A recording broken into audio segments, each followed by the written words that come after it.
Sadistic Penguin Studios presents the At the Show podcast with Tom Yumper Garcia. Okay, you people sit tight, hold the fort, and keep the home fires burning. And if we're not back by dawn, call the president. And Tony Tulsa Burt. I don't know this industry jargon, YP, MP, whatever, okay? All I know is that I cannot get a record contract. We cannot get a record contract unless I take these tapes. It's almost time, so grab a drink, get your popcorn ready, and join the film discussion with two guys from Chicago talking movies.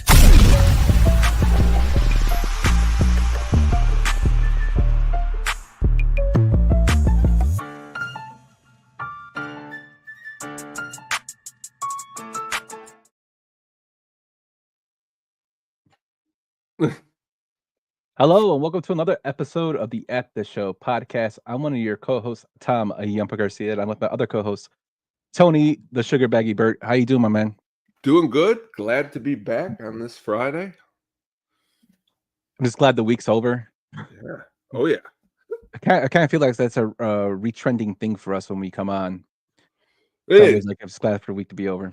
It is, because like already talking with you for 10 minutes, I feel better than I did the 10 minutes before I came on, where I was like, oh, I don't know if I could do this. And that's what's great about the show, is it's almost like it gives me power to make it through the rest of this Friday. I don't know if it's gonna be a good thing when later on we get to those movies, but I'm ready to have some laughs. I know it's gonna be we got full of laughs. We got a big fun episode for you today. And actually, this episode was a idea from our guest, Sam Reeves from the Ass Crew. King Ass will be coming on in a little bit. Before we get to him, though, we're gonna go through our usual spiel here. But before we get to what we've been watching, Tone, happy Pi Day if you're a celebrator of the Pi Day. Oh yes, of course. Well, they got us Baker Square pie and did a couple pie math exercises and some science exercises. We also celebrated St. Patrick's Day today, too. So I was having Irish music, and I tried to be as positive as I can. But as you know, there's always those negative forces that come through. But I had my shillelagh, and I was totally good to go today.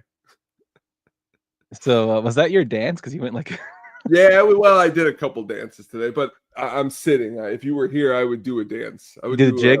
A jig for you, yes. No. Or we would just watch the Warwick Davis classic, Wet Leprechaun, 1, 2, 3, or the one in the hood. Oh, God.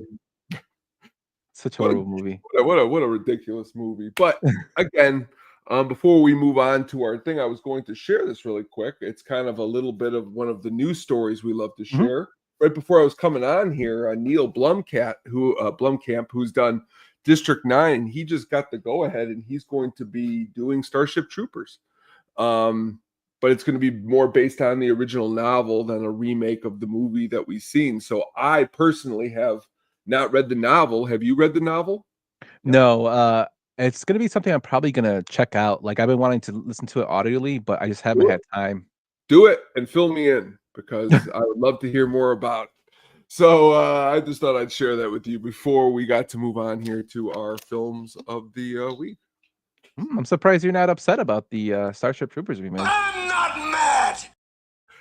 You know, I am a big fan of Neil, some of his work, and I do believe if in the right hands, I mean, we talked about, it's a great movie, but there's some stuff, like especially in the special effects department, that I think could be really awesome if done correctly.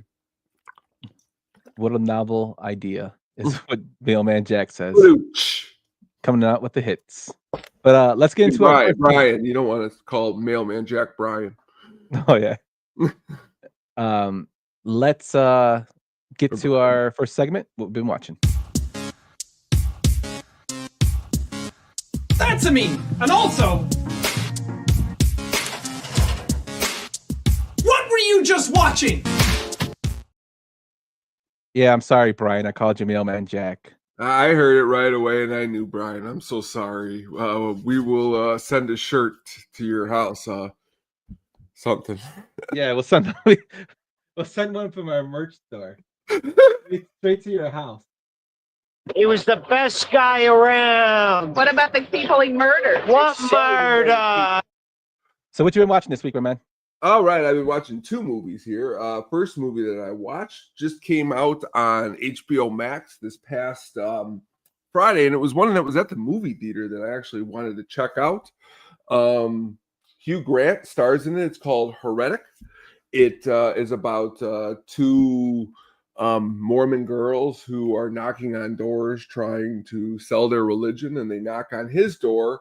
He invites them in, and crazy terror ensues because he's got a crazy maze in his basement, and he's just pretty ridiculous in this movie in a good sense if you're looking for not scary but a thriller, a really really like good thriller, kind of more along the lines of something along the what's the one with Stephen Lang? Don't Speak.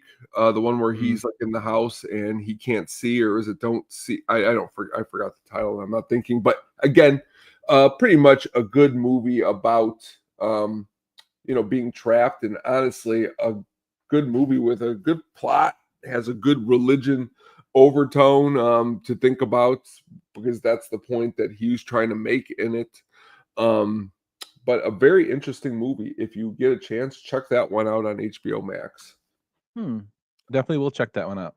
And the other one that I watched, because this was the last movie that I actually saw in the movie theaters before the pandemic, The Gentleman, Guy Ritchie film.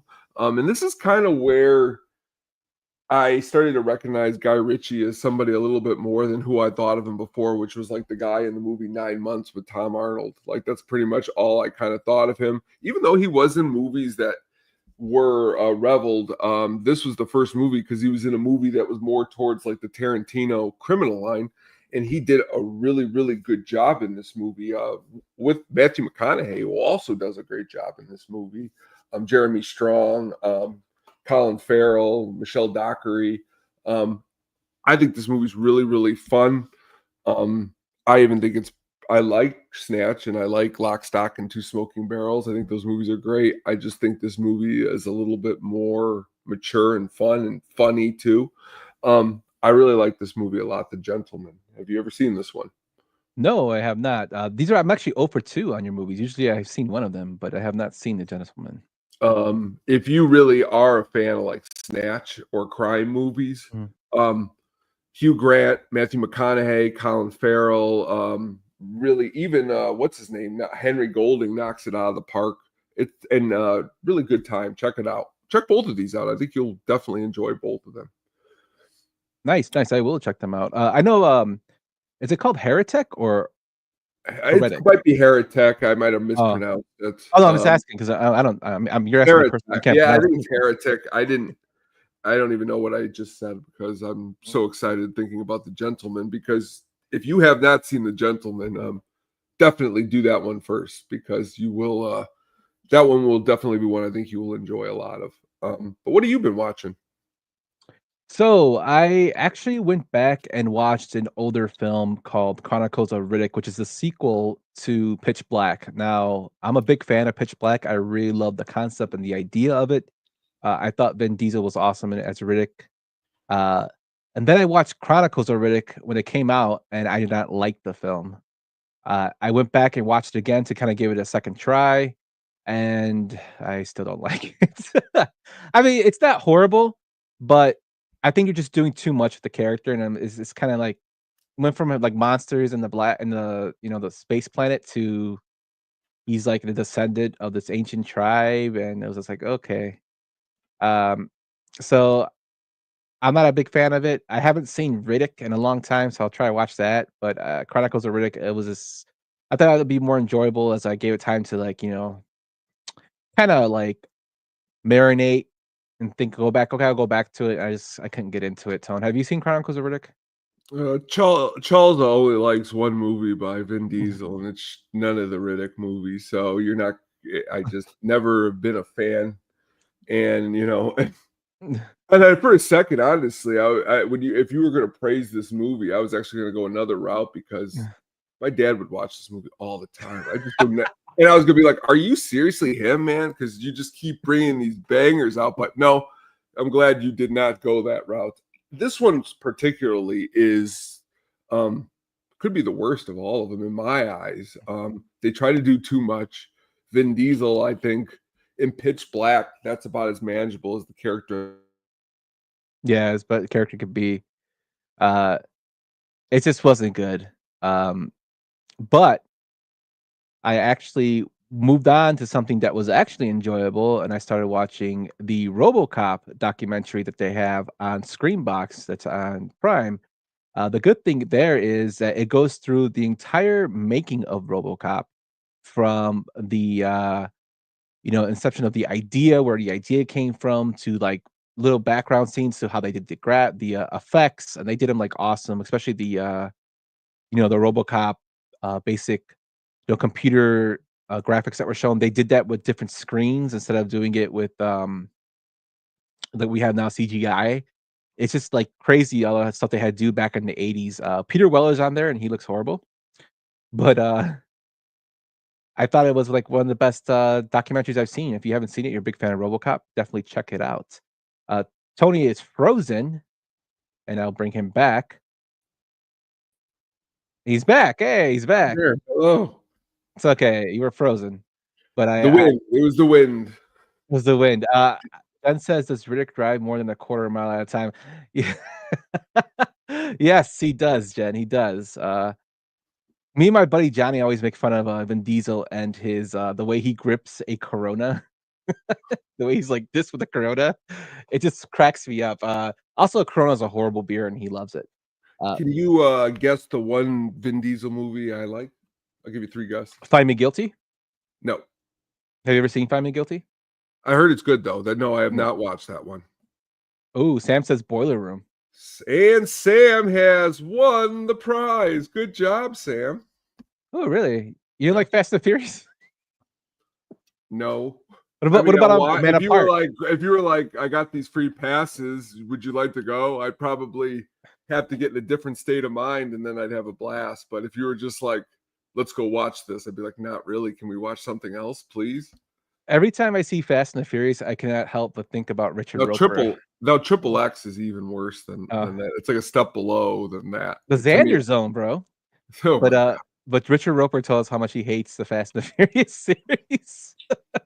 I don't blame him. But yeah. So the RoboCop documentary, Tone, if you haven't seen it, check it out. It's on Prime. It's on Screenbox. It has all like the basically the background of the movie. Like basically it's like a deep dive what we do, but it's in 10 episodes. It's really good.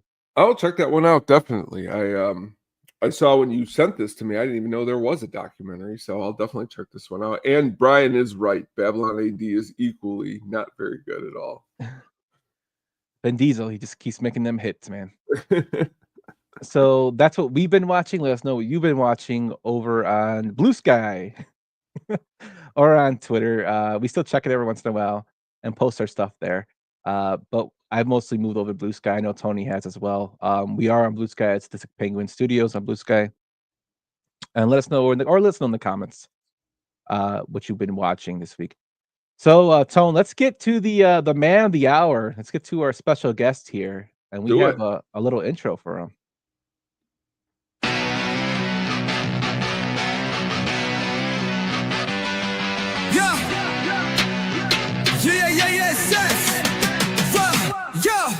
The mic is hot, the room's alive tonight. King ASF's and he's taking flight. Sam Reeves on the court field or the greens. All sports scene, yeah, he's ruling like a king. Crown on the mic, he's a boss on the track.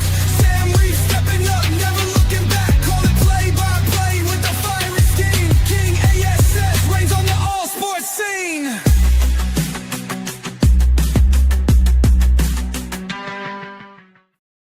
I'm trying to find out who that was. I know the song is important. Just give me a. Oh, sorry. That was a record label because that song you were just playing. They called me already, and they say it's the best. That was insane, and I enjoyed every second of it. That was an AI song for you, Sam. That was beautiful. This is what AI was meant to be, as Matthew McConaughey would say. Yes, sir. So King Ass is back on the show. It took me a second to think of what you just put in the comments here. It just finally clicked. It was a good one. I 'Cause I was like, Vin Diesel's in Marvel. I was like, he's not in Marvel, and then he's Groot. So of course, too much it was dialogue. too much dialogue. I like. Sam Reeves Thank from you New for York joining Financial. us. Thank you Yeah, guys for Sam. having me. Also, the subject we're gonna be talking about tonight is the horrible De Niro movies, and you gave us the subject of do one where you talk about an actor's horrible movies. I did. I know we've been talking about actors' good movies, so why not go into a horrible one, huh? Yeah, that was, you guys do the 5 and 5 a lot deep dives, and I was like, you know what? Why don't you guys try something, like, hey, let's talk about some shit movies. Yeah, Well, I and mean, every actor's got Right. crap movies, so this is why Exactly. it's a good, great topic. and I the mean, pick they probably don't want anybody talking about them, but No. Brian says Godfather 2 horrible. And the one we're talking about today, I mean, he's got some great movies and he's got movies that are like this. Sorry, but your kid was out of line. I only did push my daughter.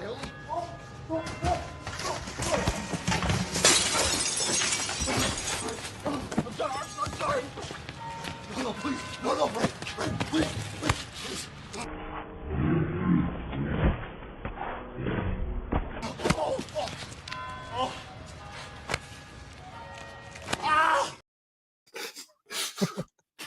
I did that for baloney. Was hoping he would fall.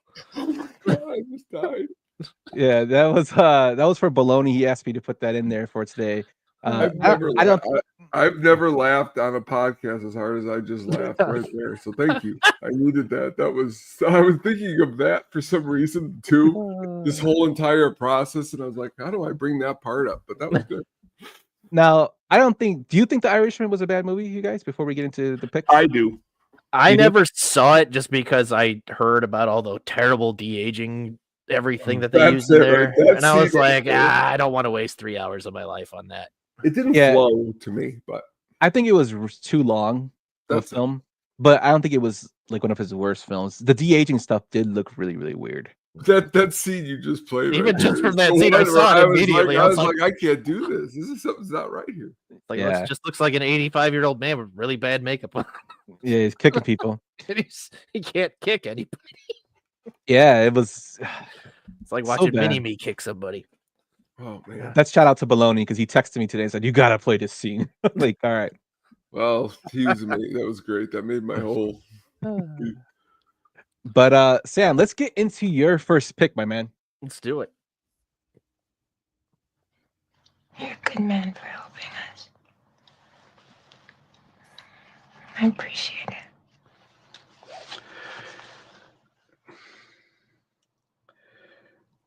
I mean, you know that nobody can know about this. You know that, right? I mean, nobody. It's very important. I mean, whatever you want, it'll all go bad. If anybody knows, bad for everybody. You understand that? Of course, Sully.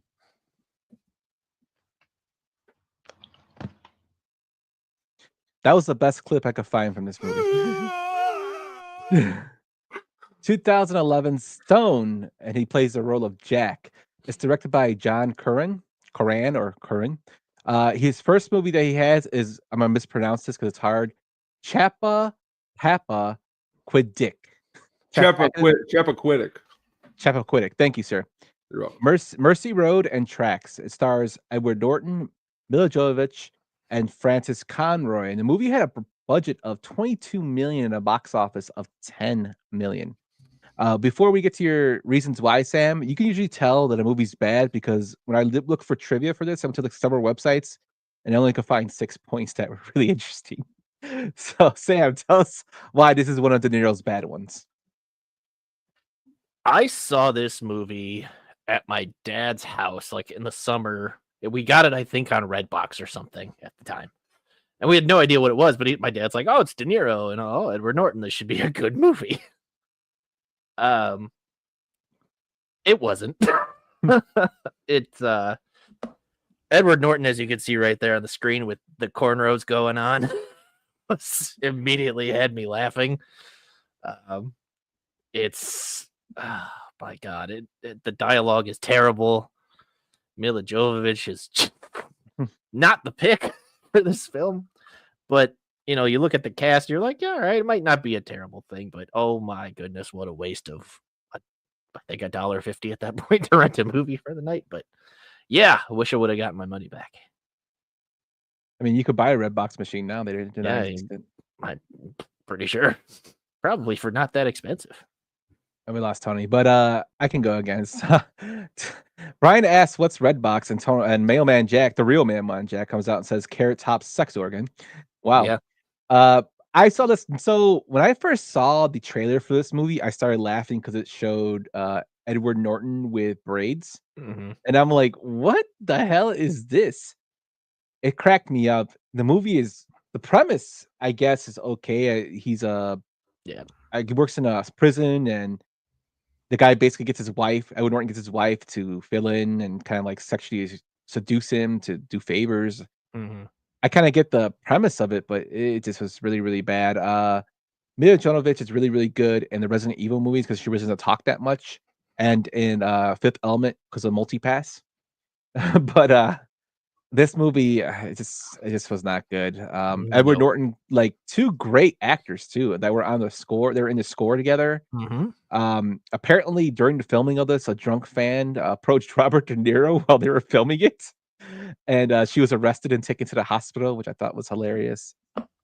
It just wasn't an enjoyable film, which is too bad because it could have been hopefully a better script. Was written with two like heavyweight of actors, and they just gave us the shit sandwich to eat.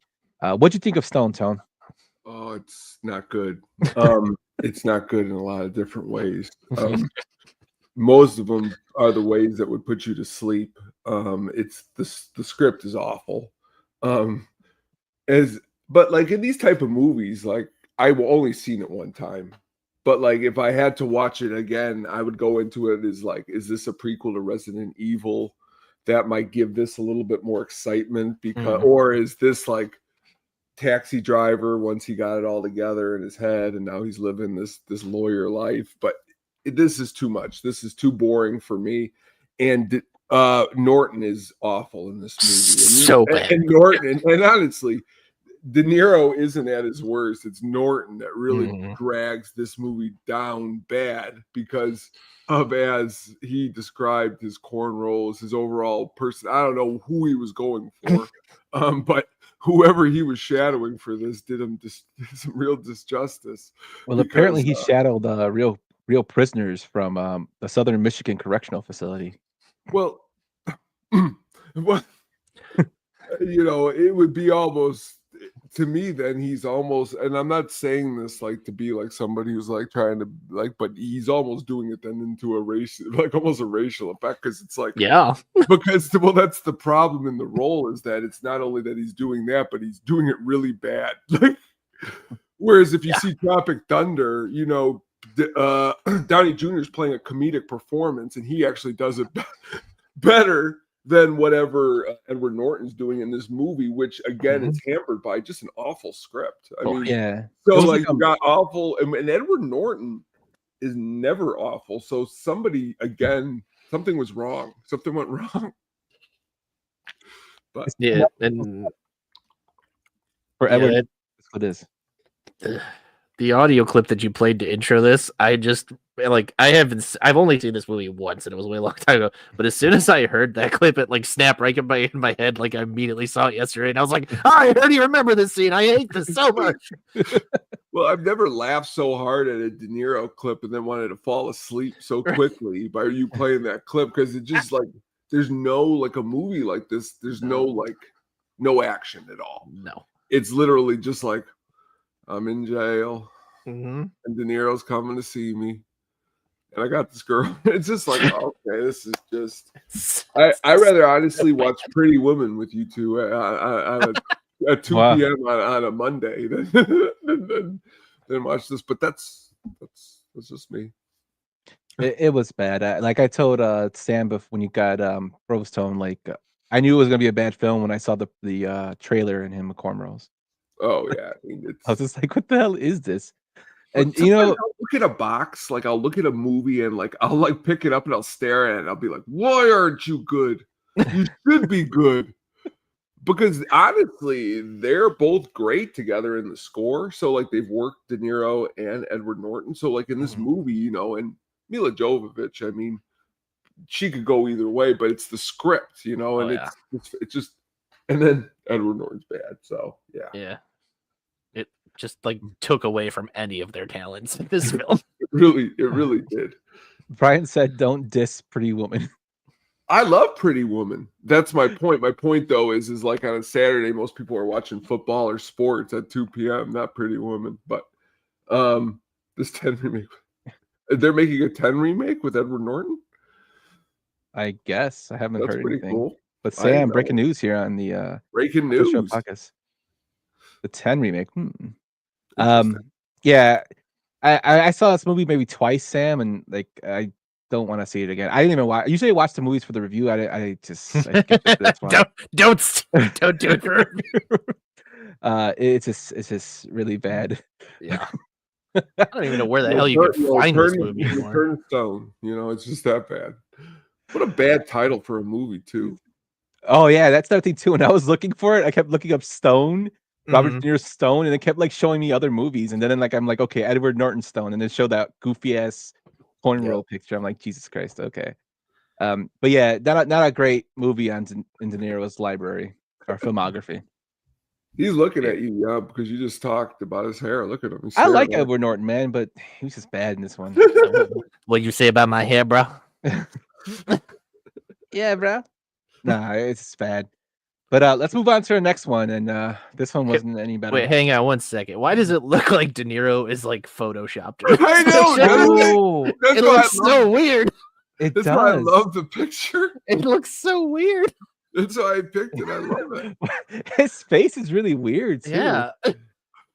We're gonna keep this picture around in every episode we have going. Throw it up. Right? Throw it up there. Because he's like looks like he's mad. He looks ridiculous. This is a great photo. Wow. Wow. Oh boy. He does look pretty. I just noticed that too, Sam. It's freaking me out. But let's move on to our next one, boys.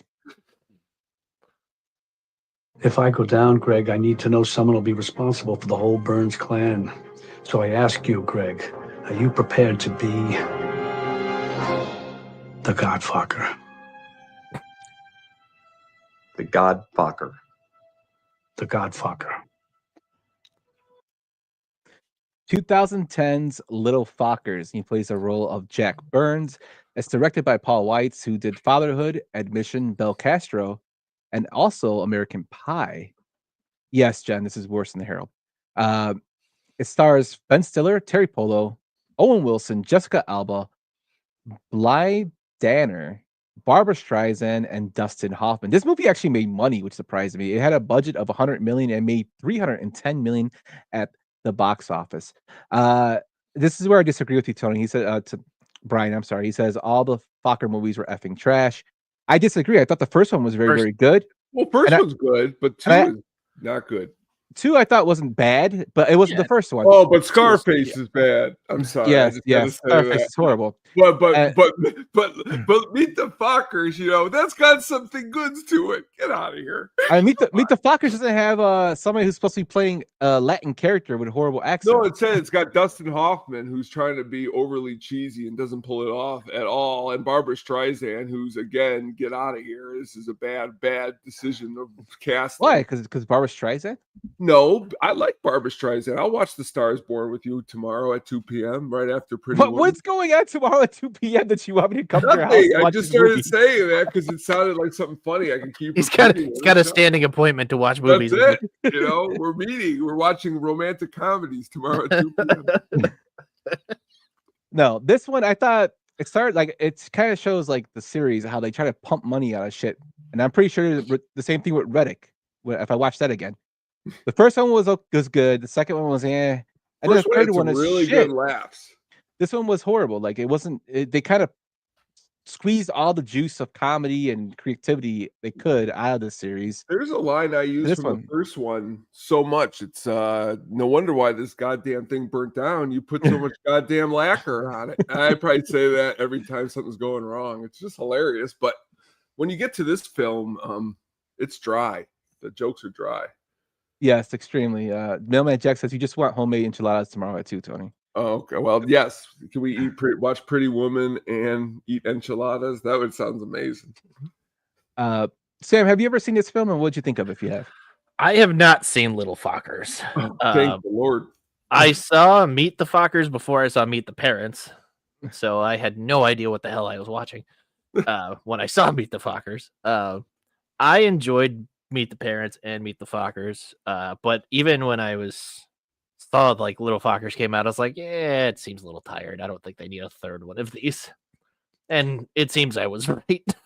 Yeah, and it's like Jessica Alba's role in here is just stupid. I forgot. Yeah. It's just a bad film. It did like I didn't usually Ben Stiller kind of cracks me up even in the bad movies he has. This one just I don't know. I didn't really find myself laughing at all. This was definitely a cash grab for them. Yeah, and they made money. Right. It was a crappy movie. Tone, do you want to go off on it some more? Oh, he froze. Look at his picture. Tony's got the MSS internet tonight. Telemundo internet. Yep. But yeah, it just to me, it just wasn't good at all. I tried getting into it. I just couldn't get into it. Brian S says everyone is way too over the top in all of them, and not arm wrestling over the top. Well, I mean, yeah, it's the whole point of it being over the top. Not Travis Bajan over the top, man. My wife says Jinx was a star. Jinxie Cat was a star. Jinxie Cat was a also Meet the Fockers has Ray Santiago in there as as little Greg that everybody thinks is his son, which I thought was hilarious. Yeah. And then, every time like my mom always quotes the old housekeeper, I got the boob job. We quote that all the time. Yeah, it's I mean, it has such good moments, but this one didn't have anything. I mean, I guess their big comedic scene was the Viagra and the shot of Viagra that he takes, or whatever he takes in his penis, and he has him come save him or something. It just I don't know. It was stupid. And there's Oscar winners in this film. It was stupid, so bad. But let's get into Tony's film that he wants to argue with me about. Man drank himself into a $7 casket, but that ain't gonna happen to me because I'm a master diver. And maybe you'll remember that next time you imply we got anything in common. You read me, Cookie? Then you goddamn Wisconsin ass back to bed. No hell. Men of Honor, released in 2000. He plays the role of Chief Billy Sunday. The movie was directed by George Tillman Jr., who also directed Big George Foreman, The Longest Ride, Faster, Notorious, Soul Food, and Scenes of the Soul. The film also stars Cuba Gooding Jr., Charlize Theron, Anujuan Ellis Taylor, Hal Halbrook, Hoyt McCallan, and Michael Rappaport. It had a budget of $32 million and earned $82 million at the box office. So, Tony, tell me why this is a horrible movie for you for Niro. Did you hear him speak just in that clip? Or did you hear somebody else? I knew that's immediately where he was going. But let's go. Let's start there. But again, there isn't a De Niro movie I don't think I haven't seen. Like I can bring up a movie, This Boy's Life. Have you ever seen that movie yet? Yeah. Where he plays again, his voice is close to this one, but the script is so much more stronger. I mean, if you want me to believe in this story, you're going to have to sell me a little bit more. And I remember when it came out, the trailer, it looked bad. And what do you like about this movie? Because you immediately shot back and was like, I love this movie. So I do. Why do you love I think it's one of Cuba Gooding Jr.'s probably stronger. I mean, he doesn't have a lot of stronger roles. That's what I was just going to say after that. I mean, and was Boat Trip Jerry Maguire? I never seen Boat Trip. But actually, I don't think it was. I mean, it was based off a true story, even though Robert De Niro's character wasn't a real person. But Chief Carl Boucher was a real person. I thought it was it was an enjoyable movie for what it was. I do like the ending when he says when he stands at ease. And I thought Robert De Niro beating the shit out of the Navy guy was always funny to me. But that's the part like that. Like again, I think at this point, this is where what what year did this come out? I don't have 2000. Yeah, I'm looking at it right now. Did you see this comment? Oh my god. Jesus, Brian. Brian S. Jesus Christ. Yeah, continue, Tony. I'm sorry, I had to acknowledge that horrible comment. I'll talk about that comment off air. There's something to it, but never to this. Again, I can't buy the story. And De Niro is a couple years removed from Casino and Heat. So to me, at this time, it's like, shouldn't he be coming out with something a little bit better than this? I mean, to me, this should be a role that's like reserved for like, hold on a second here. I don't even know. Off the top of my head, I'm thinking of someone like a Dennis Quaid. You know what I mean? Like somebody who is Quaid your go-to when a movie's not supposed to be good, so you throw Quaid in there.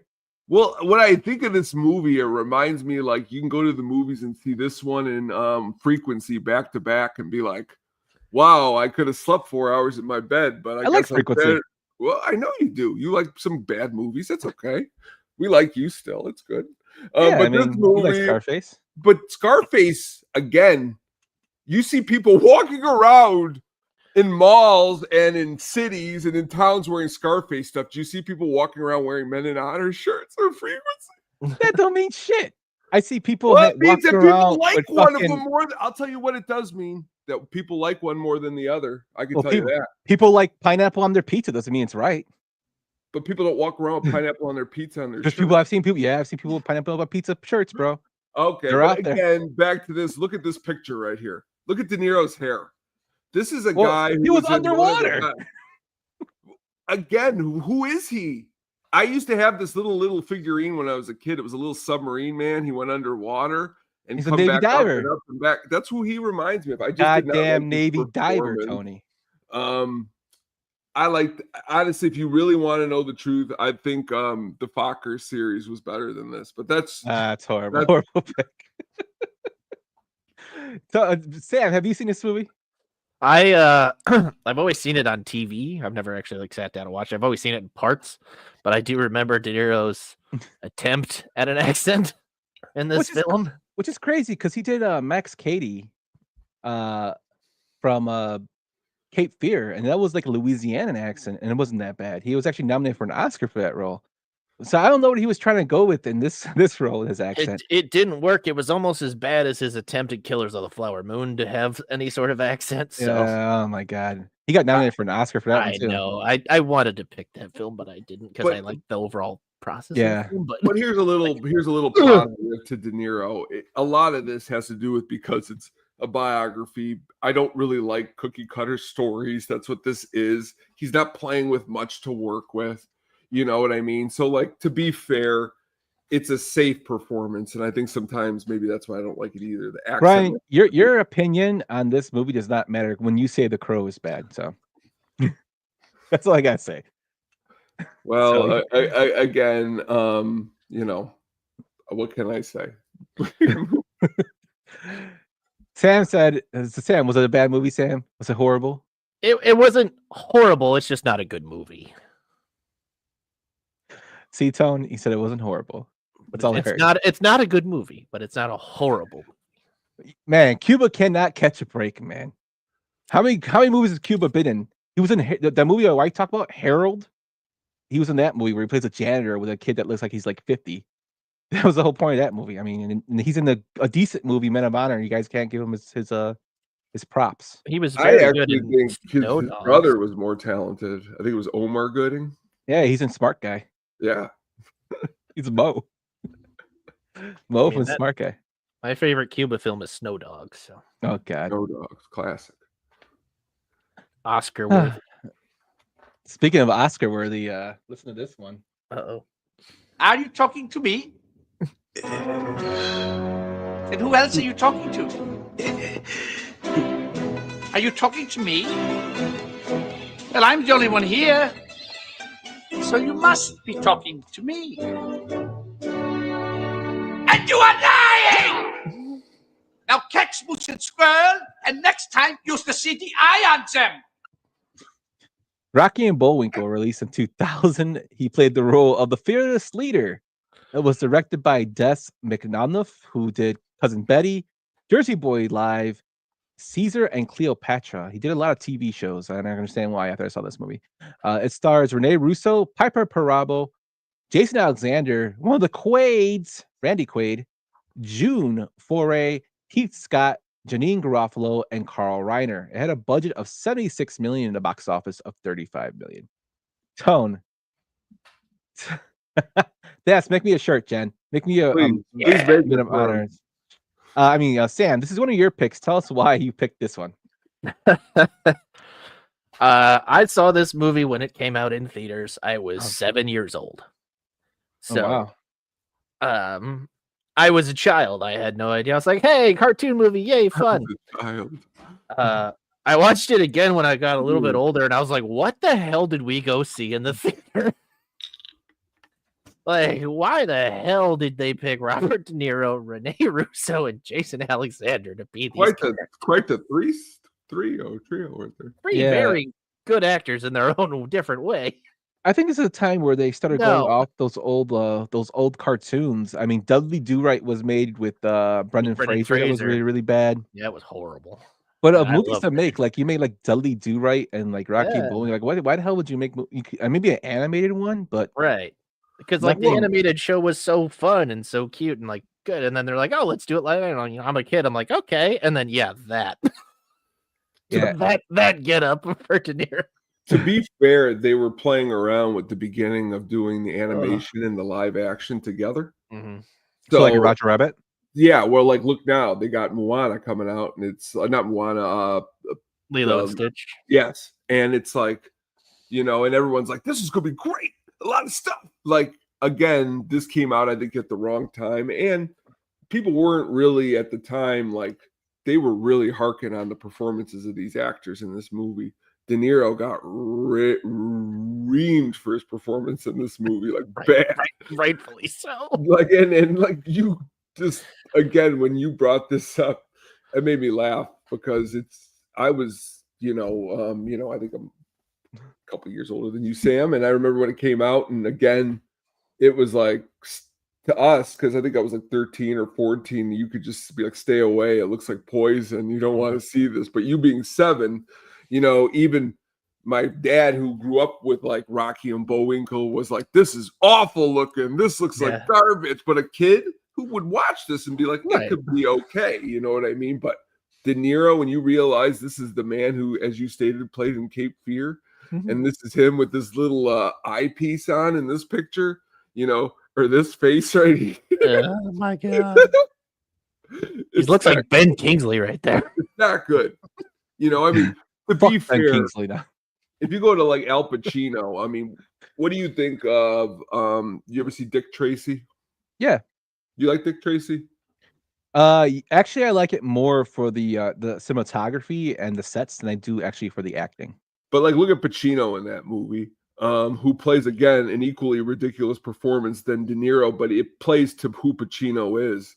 This isn't De Niro. Nothing about this performance. Well, it's funny you say that because one of the things I saw was Robert De Niro as the fearless leader is known as the first actor to portray a cartoon character using method acting. So he never got out of character for the fearless leader. Oh apparently. my god! I like going to Starbucks. To be honest with you, I've seen this movie one time, and I decided not to see it again. Like I like Jason Alexander. I like Rene Russo. Apparently, Danny DeVito. A Pretty Woman, Jason Alexander. Yeah. Apparently, Danny DeVito and Meryl Streep were supposed to play Boris and Natasha, but they had issues for copyright at the time. And Danny DeVito makes sense.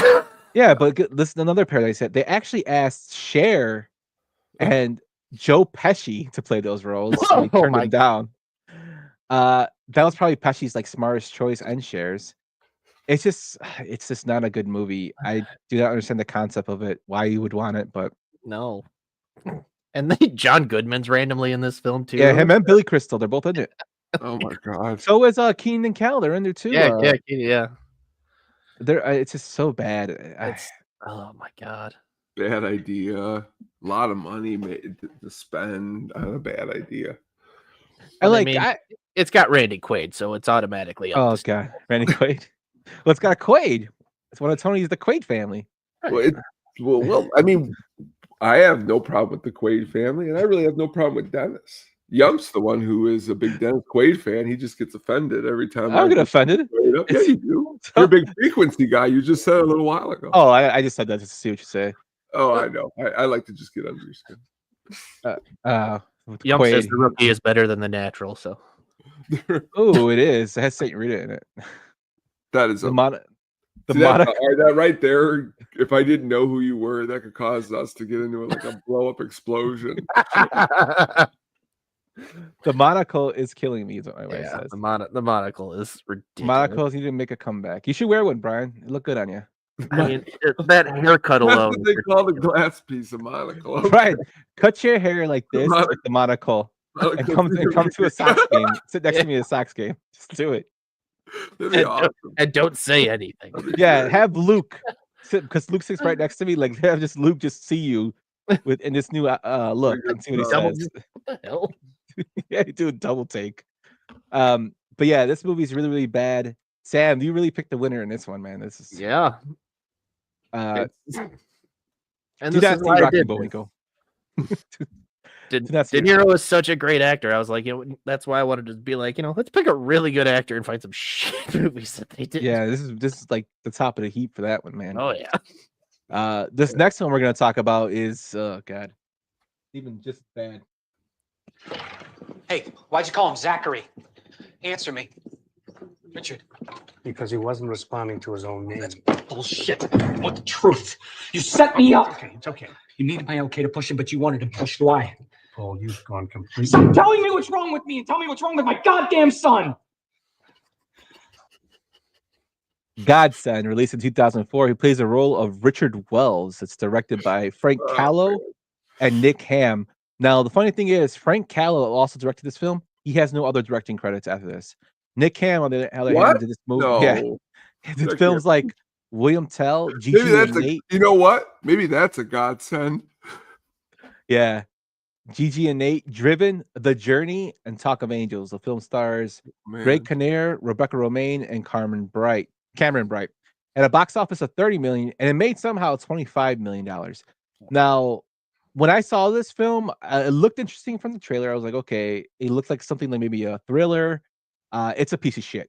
I'm not. There's no way for me to sugarcoat this film. De Niro's barely in this film, and like when I did research for it, it said that he originally planned on merely providing a brief cameo for it. But when the director Nick Hamm heard that he would be interested, he asked him to do a couple more scenes, and then they splashed like his name all over the advertisements for it, which he said he regretted. And I mean, after you see this film, I would regret it too. It's a super premise to the movie.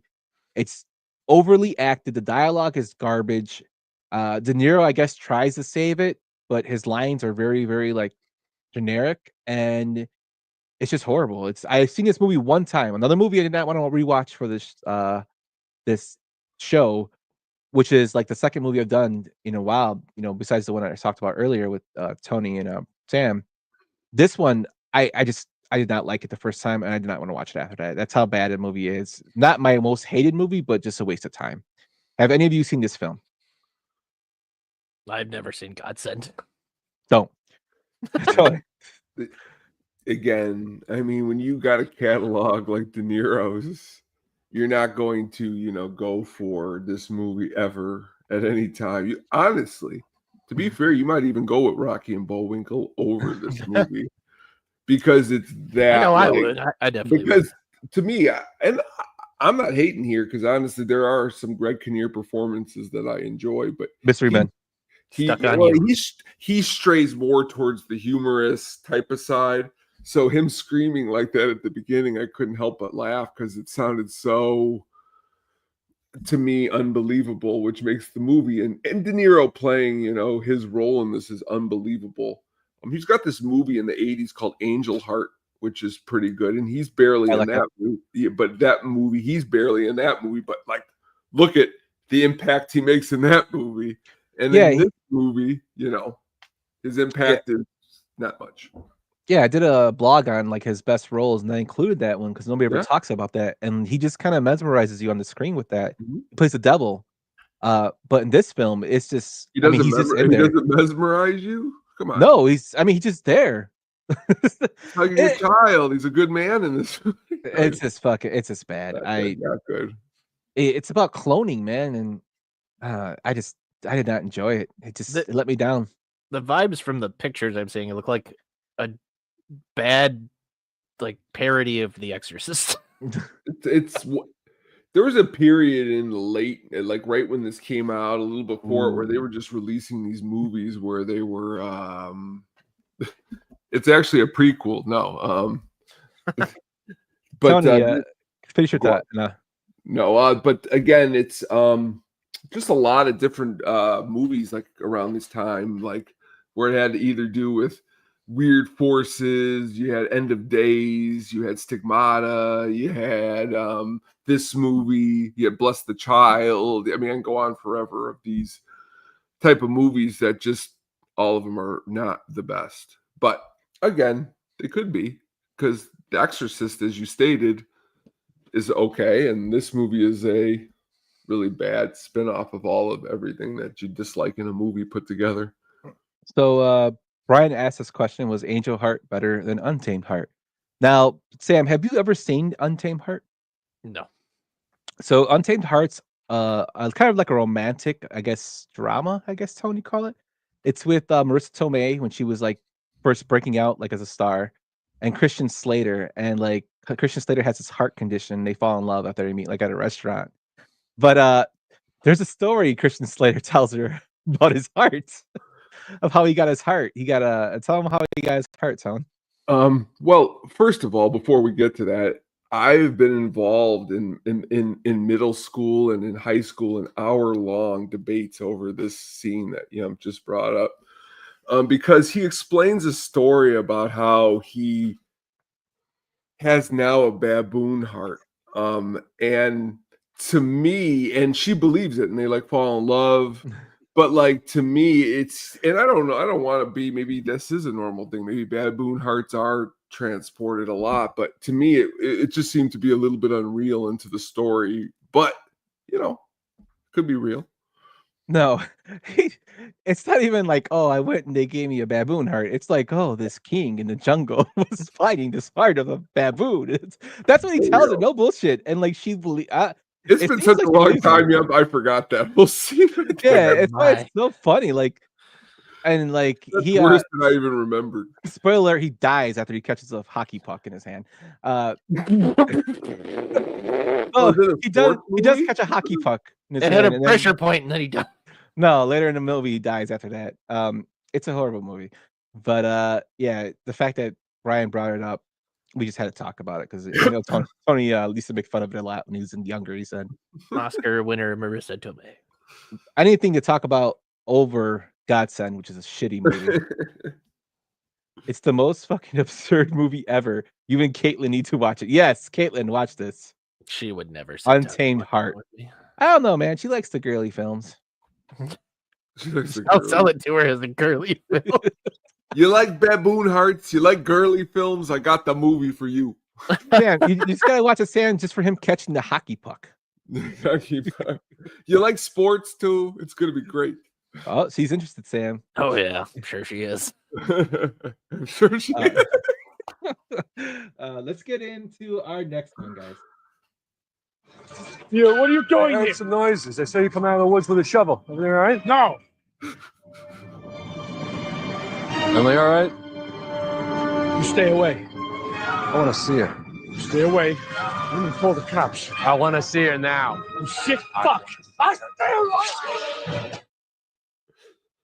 This one was in 2005, Hide and Seek. He played the role of David Calloway. Wrong person. It's directed by John Polson, who did Swim Fam and CM Sunset.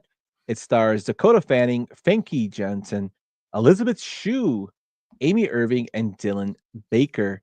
The movie had a budget of $30 million and a box office of $127 million. And Brian just let us know it's free on Prime. So, Tone, tell me why you picked Hide and Seek.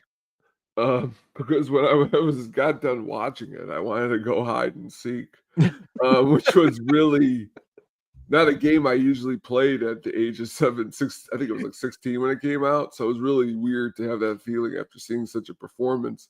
Again, this is a man who was in Heat within the last 4 years, the 5 years that this movie came out, or 10 years, whatever it is. But again, he is playing a father who, again, throughout the whole movie, it kind of reminds me a lot of a good movie we talked about last week, Yumpa, What Lies Beneath, where like the whole movie you're like, oh man, he's not that bad of a guy, and then the twist at the end is he was the big jerk like the whole time, like he was the bad one. It wasn't no evil spirits, it was him. So like you have to take your mind then and twist it around as De Niro being like a creeper. It's just too much for me for him. Like I do enjoy De Niro doing every kind of performance, but something about De Niro being a creeper, it's just not something that I enjoy. Like because he's in Sleepers, but again, he doesn't play the creeper.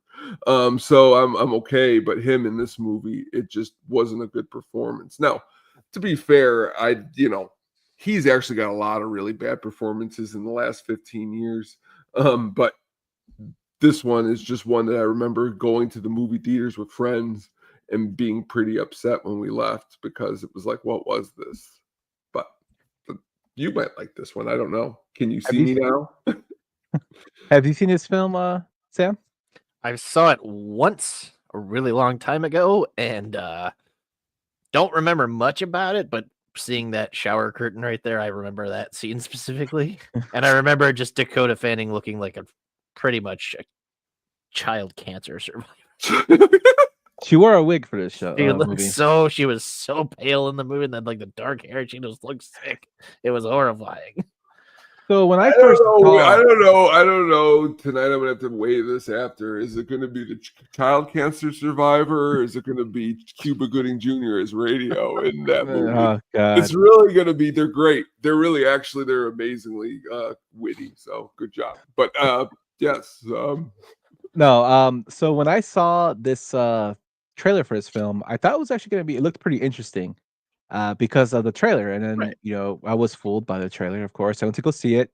Was not happy with the ending of it or the movie at all.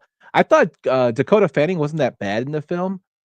I just think that this is probably like when Robert De Niro kind of like is like just winging it. So I, it's for the first time in 70 years, 20th Century Fox shipped prints of the movie without the final reel, which was shipped separately. This was done as a security measure, so people wouldn't be able to reveal the ending. And the ending is horrible. Spoiler alert, I mean, the movie's fucking 20 years old. If you haven't seen it, I mean, you're probably not going to see it. The killer or the bad person is Robert De Niro. He has a split personality. That's the whole point of the movie. I think I said that about a couple minutes ago. But... Yeah, he says he's a creeper. What a creeper? I mean, but people care so much about this movie. Let's even fill them in a little bit more. Yeah, definitely. Let's give them all the details on hide and seek. The crowd is chanting for more hide and seek content. They do want more. They want more. More hide and seek. More hide and seek.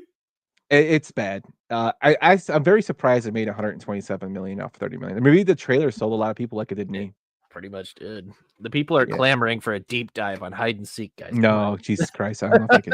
And you just did our announcement. We're piggybacking off of this. And it's this is another trivia point. This is how great this trivia is for this movie. It was so great. Contrary to popular belief, Dakota Fanning wore a brown wig rather than having a red one. Ooh. That's just fun fact. I'm just like, why is this important? I just put it in there because I'm like, this is the stupidest fact I ever read, but it was there. But yeah, I had to fill some time, time filler. But it's good. This movie's bad, man. I mean, geez. Well, the thing about it is again, I think as it's become apparent, De Niro is cashing in paychecks. You can tell when he's working with good directors and doing things that are usually in what you think De Niro is. And when you see this one, it seems like this is something more of a role that Dennis Quaid would play. Yes. And the funny thing is, De Niro did Men of Honor in 2000, Rocky and Bullwinkle in 2000. He did God's in 2004. Uh-huh. He did this film, Hide and Seek, in 2005, and he did Stone in 2011 and Little Fockers in 2010. So the 2000s are pretty shitty years for Robert De Niro. Not good at all. And this next film was a real big letdown for me because I expected big things out of this one. And Sam, we were going to talk about this one if you didn't pick it. It's just a real letdown for us. Let's get into this one, guys. Is this the number to call to report a case of police brutality? Cat got your tongue? Out on bail again? What, you think you can scam me a little? What do you want? Be careful, detective. My taxes pay your salary. You don't pay any taxes, you owe like these. Get to the point. Come on. 2008's Righteous Kill. He plays the role of Turk. It's directed by Joe Abnett, who did Fried Green Tomatoes, The War, Red Corner, 88 Minutes, and Three Christ, which is the last movie he did. So you kind of see where his career is going. The film stars Al Pacino, Carlo Gugino, 50 Cent, John Leguizamo, Brian Dennehy, Donnie Wahlberg, and Trilby Glover. It had a budget of $60 million and $79 million at the box office was made. Sam, tell us why you picked this one. Okay, so there's a story behind this film that why I saw it. My brother was with his girlfriend at the time. He went over to her house and her parents were watching this movie and they're like, "Oh, come watch this movie with us." My brother comes home and he goes, "I just saw the worst fucking movie of my life and you need to see what I saw." You need to see. So we sit down and watch this movie and I'm like, what the hell is this horrible fucking cop drama you're showing me right now with very well past their prime actors right now? And if you look at the cast, it's not bad. Even Sterling K. Brown, a young Sterling K. Brown's in this film, and John Leguizamo and all these guys. You're like, all right, it can't be that bad. And oh my god, was this a letdown? So thinking about this film, I know Pacino recently came out and said that he was going broke, so he had to do some films. And I know we all know that De Niro has been having money problems. I'm guessing that's probably why they did this film. But when I heard, I think De Niro announced this film, he might have been promoting another one on a late night show. He announced he was doing a film with Al Pacino. I was like, oh shit, those are two heavyweights. They haven't been together since Heat. I love that movie. And then I heard they're gonna be playing detectives. I'm like, oh, cool, that's kind of cool. Then you hear they have, Donnie Wahlberg's in it. I'm like, okay. And then John Leguizamo's in it. I'm like, okay, he was in, Carlito's Way, and then 50 Cent. I'm like, what the fuck is 50 Cent gonna be in here for? And I watched it, and it was just so bad, and it just shocked me that the dialogue's horrible in this film. The acting is when Pacino at the end, his name is Rooster too. What the fuck kind of name is Rooster? Rooster. Yeah, his acting at the end, and I was like, why is this bad? It wasn't enjoyable. So bad. God, and then when you just talked about the director who directed 88 Minutes, I'm like, that tracks. That movie was fucking terrible too. Terrible movie. And I was thinking this was basically what it felt like was the start of both Pacino and De Niro's just slide into fading out of Hollywood. Yeah, and then Pacino did Jack and Jill. He might have did it before this. I can't remember. I think that was but so yeah. But then De Niro said, we did such a great job with 50 Cent. Let's do that film Freelancers, which is another fucking horrible film that we're not going to talk about tonight in terms of the list. But the fact that they're in two bad movies, maybe we should stop doing movies with 50 fucking Cent. Yeah. Just the way he talks, there's a movie, and I'm talking about 50 Cent right now. There's a movie, have you seen his tone where he plays a football player who gets cancer and then he becomes real skinny? 50 Cent? Yes. I've never heard of anything like that, but I'm interested now. It's like some weird movie. I can't. The only reason I remember this movie is because when I used to work at the county, it was one of the movies, the inspirational films they try to show the kids. And it was not inspirational at all because I mean he was a complete asshole in that film. He like stole his brother's girlfriend and then he gets cancer and he loses all its weight. And like I heard when I was reading reviews for people were like, oh, people who were on the internet were saying 50 Cent should get an Oscar nomination. And I'm like, what the fuck were you watching? That movie was horrible. Like I cannot think. All Things Fall Apart, I think it's called. Yeah, All Things Fall Apart. It's a direct-to-video movie, which tells you right there how great it is. It's he's not a great actor. Don't get me wrong. I think he's hilarious in terms of like other stuff he does, but in terms of acting, movie poster. Yeah, bro. Have you seen it? I'm looking at it right now. Yeah, it's his face, right? What's it called? I'll put it up right now. All Things Fall Apart. With Ray Liotta? Yeah, Ray Liotta's in it too. Yeah, he's in it. He plays a doctor, which is even funnier. Oh my god! Like Ray Liotta. He played. I'll put up the scene right now of it if I can find it. There's a still of 50 Cent in dreads. No, but there's this one too. Like, yeah, he has dreads in the film. Oh my god! But this is him when he loses all the weight. Yeah, like he looks bad. Oh my god! He's supposed to lose bad because he has cancer, but I'm like, folks, this will be one of the movies that I watch for next week. I promise you, this will be one of my 2 picks. I'm letting it out right now. Oh my god! Just looking. Sounds really good. It sounds like he got cheated out of an Oscar. Oh he my really god. did. Brian S says, I need a movie with Tracy Morgan and Al Pacino where they just scream nonsense at each other. They could find a role for Dennis Quaid too. No, they should have. Could Dennis Quaid act like he acts like at any given Sunday when he can't go back into the football game and he's just like, I can't go back in. Every time I hear Quaid's name, I just think about your line. You bled out Barnes Quaid. Well, that's what I say. That's great too. I know. That's why I say Quaid. I like that Quaid. You'll have Tracy Morgan, Al Pacino, and the Dennis Quaid as Ronald Reagan. Oh god. Yeah, this movie, that movie with 50 Cent is horrible. All Things Fall Apart, and that just goes back to Righteous Kill, where he's not a good actor, and you have these 2 great actors. You have Brian Dennehy, who's a pretty decent actor. You have Donnie Wahlberg, actually, New Kids on the Block. Donnie Wahlberg, he's actually pretty decent in Blue Bloods. And John Leguizamo is very versatile. He's a very good actor. Which they just gave him a shit script, and it's just a bad film. I did not like it at all. Yeah, like you said, I remember De Niro talking about this movie, and like it was everywhere in the media. Like, oh, De Niro and Pacino are gonna be back together again. Now it's we're getting this again, and everyone's like, oh, I wonder what it's gonna be. And they're like, oh, cop drama. Everyone's like, oh, it might be like 7. No. Yeah. Pacino's got this acting style, and he kind of starts doing it a lot, like in Heat, where he's like, of course, you see all the memes, but then what he tries to do is bring this to every performance, where it's not really like acting. It's like, oh, he's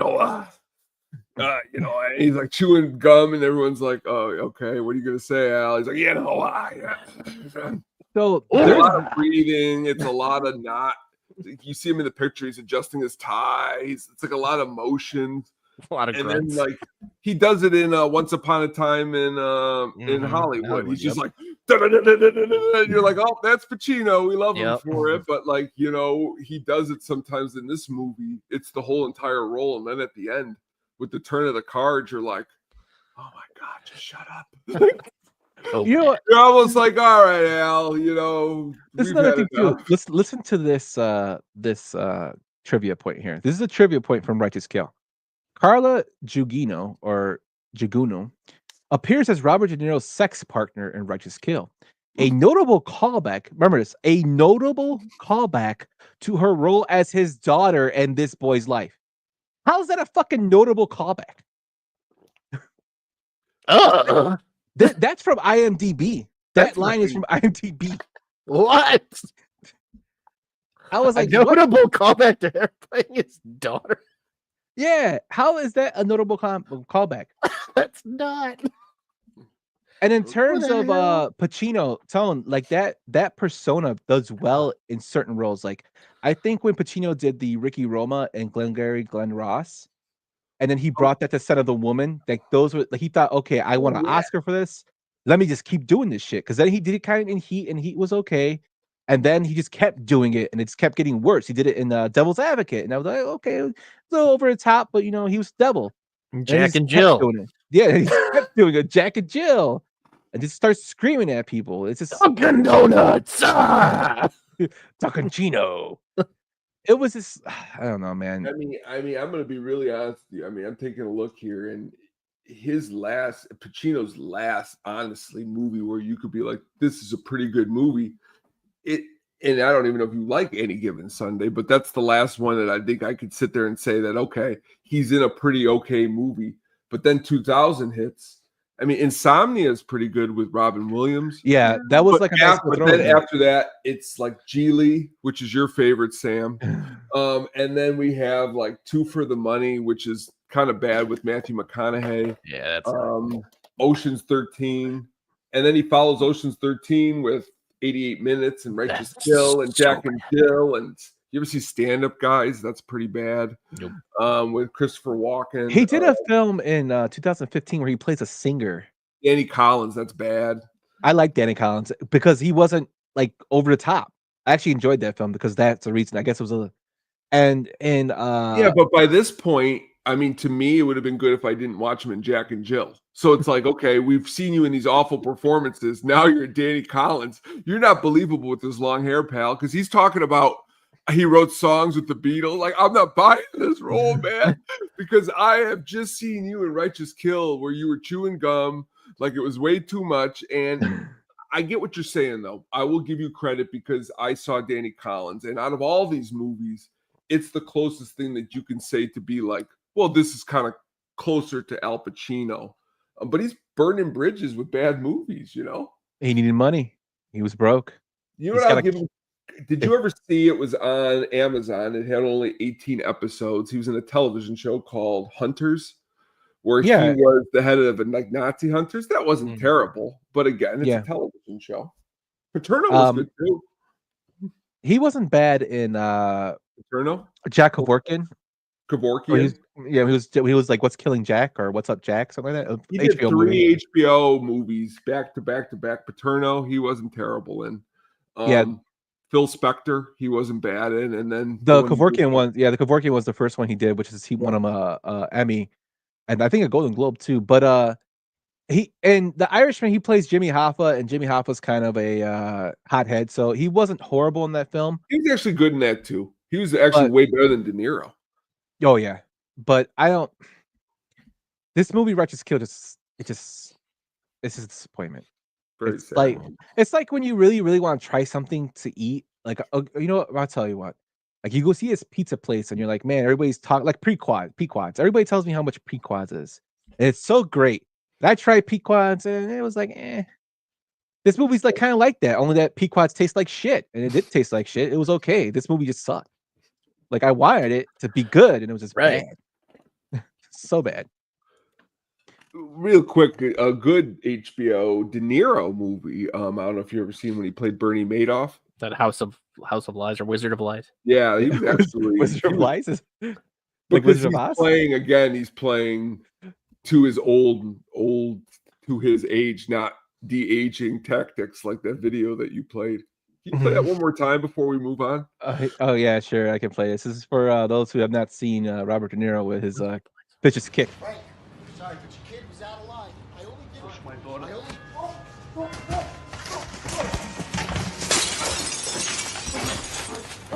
I'm sorry. No, please. No, Frank, please.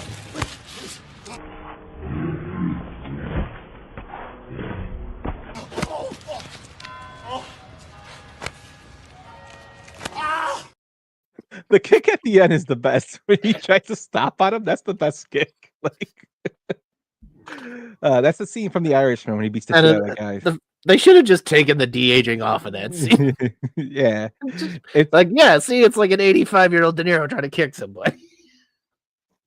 It was great. That made me happy now. So, but yeah, let's get off this one and go to one we agreed on. Telling this is our pick that we both agreed on, and this scene I'm going to choose from it is just ridiculous. Listen to this. Thing is all right. I got a beat from Kim, and she can fuck all night. Called up the homies, and I'm asking y'all, which park are y'all playing basketball? Get me on the court, and I'm trouble. Last week, fucking Brown got a triple double. Oh, That is Robert De Niro singing "It Was a Good Day" by Ice Cube. In the 2016 film Dirty Grandpa, he plays the role of Dick Kelly. It's directed by Dan Mazer, who directed I Give It a Year, The Exchange, Home Sweet Home. He did the Ali G show, and he wrote both Borat films, which I thought was pretty interesting. The film stars Zac Efron, Aubrey Plaza, Jason Mantzoukas, Dermot Maloney, Julianne Hough, and Zoe Deutsch. The film had a box office of 94 million and a budget of 25 million. This is when I saw this film, I'm like, man, Pacino did bad films too, but De Niro is just fucking, he's just getting a paycheck, man, because this movie was sucked. And the fact he's saying that song, I'm like, this happens to be one of my favorite songs from growing up. Like, it's just like, what the fuck are you doing, dude? Like, I don't know, man. I saw this and I'm like, he needs to like do something. He needs to retire. That, and I never say that about anybody that I like in acting movies, but he just needs to retire. This is almost 10 years ago, people. Tone, what'd you think about it, Tony? I'm gonna play the devil's advocate on this one tonight because, to be fair, it's not good. But did I laugh at some of the scenes? I did laugh at some of the scenes, like especially Aubrey Plaza. I thought she was really funny in the movie. But again, De Niro is playing a dirty grandpa.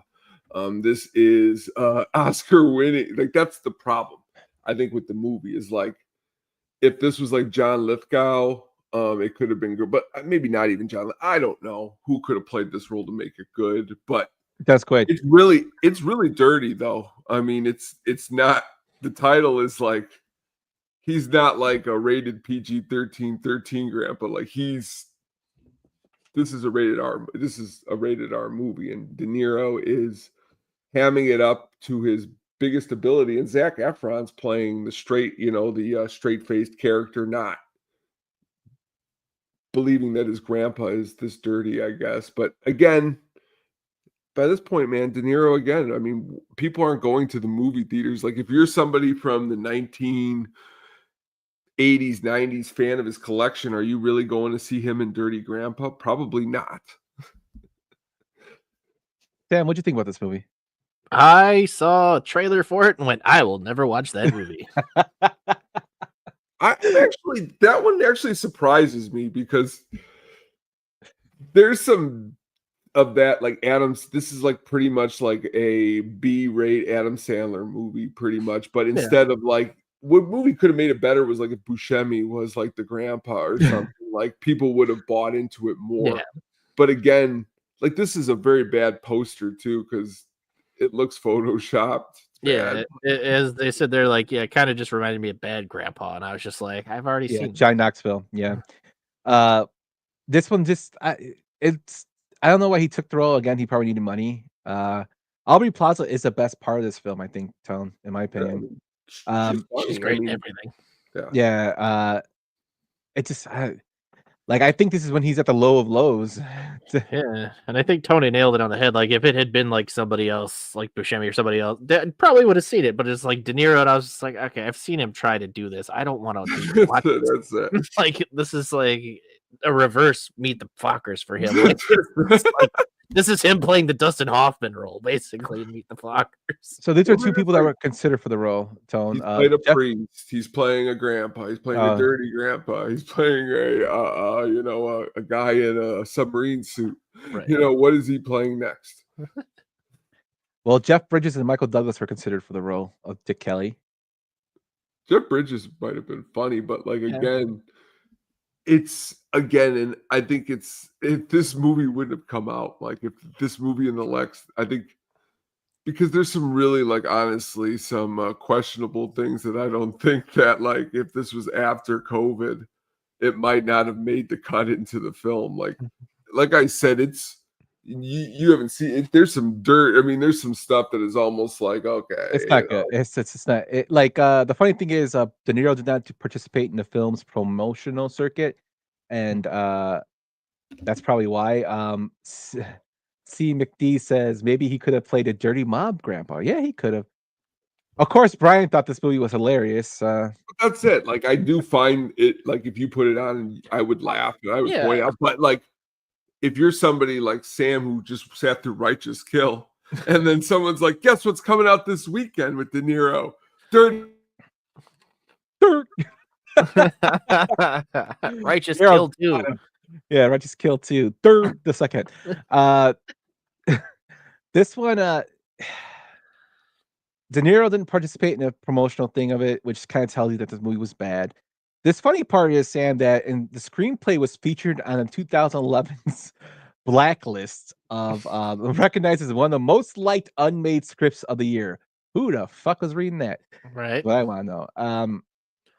It's just it's raunchy, and I think it kind of tries to go overboard, and I don't know. Yeah, It didn't click for me. And that was like the age of, comedy films who were trying to figure out what could still work as like a blockbuster comedy movie, and you get shit like this. Yeah, and I think they just try to do too much with it. Anything else to say about Dirty Grandpa, Tone? It's just, as you just pretty much wrapped up right there. It's you don't want to, if you're sitting, what I was trying to say there before I got cut off. If you just sat through bad movies of his, you're not going to then want to sit through a movie where he's playing a dirty grandpa, because you're like, well, I'll go watch Rodney Dangerfield for the 18th time and watch De Niro try to be funny once, because I know at least he can do the same thing that I've seen over and over and over again, be funny or something along those lines. De Niro's good at some comedy, but what Meet the Parents and Analyze This opened up the door was he thought he can do it. Like, you ever see those pitchers who they come up with like the one pitch that they've been working on all summer, and then they start doing it like 60% of the time, and then it starts getting hammered all over, but they're like, I believe in it. I'm working on it. Stay the course. That's De Niro's comedy, where it's like, at this point, it's like, okay, we need the Irishman, but not you kicking like that, something along those lines. Kind of like when Don Cooper taught everybody to cutter. Yeah. just throw cutter. Koopa fix him. This was a Koopa fix you De Niro movie. Yeah, Dirty Grandpa's the Coop of De Niro. Wow. Brian just coming out with the hits tonight, huh? A dirty grandpa in that movie. Yeah.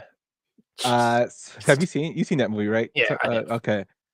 So the next two are controversial picks, Sam. I'll play the clip for this, and I'll tell you why this one's kind of funny. I'm sure you don't want to go into the ocean bar. It's happy I don't have to go there. I like it here. There's an exit. I'm like a ghost. Nobody knows I'm here. But tell them I speak for our friends in Florida. So the reason why I got that clip is because De Niro makes a cameo in this film, and Sam picked it like an asshole to make me dig for a sound clip. And this film is 2013's American Hustle. It's directed by David O. Russell, who did Amsterdam, Joy, Pass Forward, I Heart Huckabees, Three Kings, The Fighter, and Spanking the Monkey. It stars Christian Bale, Amy Adams, Bradley Cooper, Jennifer Lawrence, Michael Pena, Jeremy Renner, Jack Houston, and Louis C.K.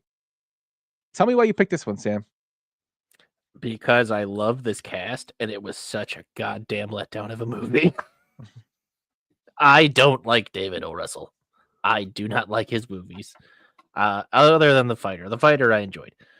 Caitlin and I saw this movie together, and we both left the theater going, why did we go see this movie? It was not at all what it was shown in trailers and all this stuff, and it just had no flow to it. It felt weird. I honestly forgot De Niro was in this movie until I was looking at things. I was like, oh, he's in this crappy movie? It's a crappy movie. So it's going on my list. And then I looked again, I'm like, oh, he's uncredited in this movie. Which I apologize for, but I have to give this movie another viewing because I did see it when it like first came out, and I really don't remember much about it. I just remember that Jennifer Lawrence annoyed the shit out of me in that movie, and that it just felt really odd, like for a period piece. And Christian Bale's getup was really unsettling to look at with that hairdo that he had And the fat stomach. and the fat suit there, whatever the hell he was going on with that. I think this film was so his role. I think this film actually was based off a true story, if I'm not mistaken, right? I Tom, think was it? so. I don't think this film was that bad. I actually enjoyed this film, and it's mostly because of Christian Bale. I thought I liked the ending where Bradley Cooper gets fucked over by Amy Adams and Christian Bale. But I can see why Jennifer Lawrence irritated you. She irritated me in the film too. But I actually like this film. I don't hate it. I just think it's funny that you picked the De Niro cameo in it. That's made me laugh after I searched for stuff. But Tone, I know you like this film a lot. You know, when I saw the movie, I can see where Sam did say one thing in his description of the movie that I can see there's a point to the movie, but then there's not like a point to the movie too. Like you just like it was pretty much you were hanging around with a bunch of cool characters for 2 hours, but like in the movie, there isn't like a Goodfellas type of story that's driving it. What it is it's like a sum of these cool characters that you're watching and hanging out with. So you need to like be aware of that. And if you are, it could be a great movie because as you said, it's a great cast. Like Bradley Cooper does a great job in the movie, I thought. Christian Bale does a great job. You know, I could see you saying what you said about Jennifer Hudson. Amy Adams did a fine Jennifer job. Lawrence. Jennifer Lawrence, but like Jeremy Renner does a great job in the movie. But again, it doesn't have like a driving plot to it, so it's hard. And I see what you're saying about David O. Russell. You know, I mean, The Fighter was a really great movie, but again, there isn't a lot of great movies. This one is a good movie. I refrain from saying great. It's good, but you know, I also, again, if you replace these actors and you put in there like different actors, the movie falls flat on its face, I think. It's being held together by the actors, not by the director and the script. Yeah, it's a very top heavy cast. It's the opposite of Stone, where like it's Stone's got everything going wrong with it. This movie can be held together because it's got these great performances. Right.